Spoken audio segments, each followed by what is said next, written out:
அண்மை செய்தியாக பார்த்து வருகிறோம். சென்னை நீலாங்கரையில் உள்ள சீமான் வீட்டிற்கு நாம் தமிழர் கட்சியினர் வர தொடங்கியிருக்கிறார்கள். அது தொடர்பான காட்சிகளை பார்த்து வருகிறோம். மேல் விவரங்களோடு இணைக்கிறார் செய்தியாளர் சுமன். சுமன், வணக்கம். விவரங்களை வழங்கலாம்.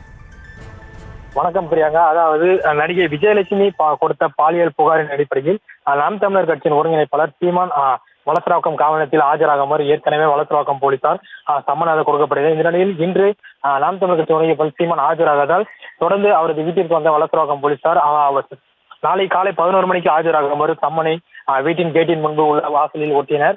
இதைத் தொடர்ந்து அவர்கள் போலீசார் ஒட்டிய சுமார் 10 நிமிடத்திலேயே நாம் தமிழர் கட்சியின் வீட்டின் காவலாளி ஒருவர் சுபாகர் என்பவர் அந்த போலீசார் ஒட்டிய சம்மனை கிழித்தெறிந்தனர். இது உயர் அதிகாரிகளுக்கு தகவல் தெரிவிக்கப்பட்டது. சம்பவ இடத்திற்கு வந்த நீலாங்கரை போலீசார் அந்த சம்மனை கிழித்த நபரை கைது செய்ய வரும்போது அவர் இல்லாததால் அங்கு சீமான் வீட்டில் பாதுகாப்பு பணியில் ஈடுபட்டிருந்த ஓய்வு பெற்ற ராணுவ அதிகாரி அமுல்ராஜ் என்பவரை போலீசார் குண்டுக்கட்டாக கைது செய்யும்போது போலீசாருக்கும் அமுல்ராஜ் என்பவருக்கும் தள்ளுமுள்ளானது ஏற்பட்டது. தொடர்ந்து போலீசார் அவரை குண்டுக்கட்டாக கைது செய்து மேலும் அவர் பாக்கெட்டில் இருந்த ஒரு துப்பாக்கி எடுத்து என்னிடம் துப்பாக்கி உள்ளது என்று கூறியதன் அடிப்படையில் போலீசார் தொடர்ந்து அங்கிருந்து ஒரு பதட்டமான சூழலை நிலவியது.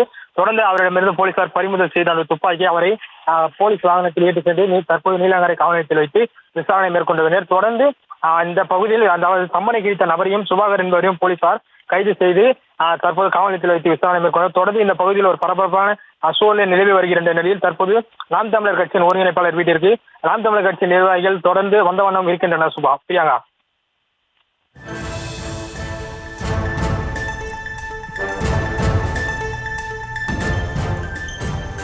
விவரங்களுக்கு நன்றி சுமன்.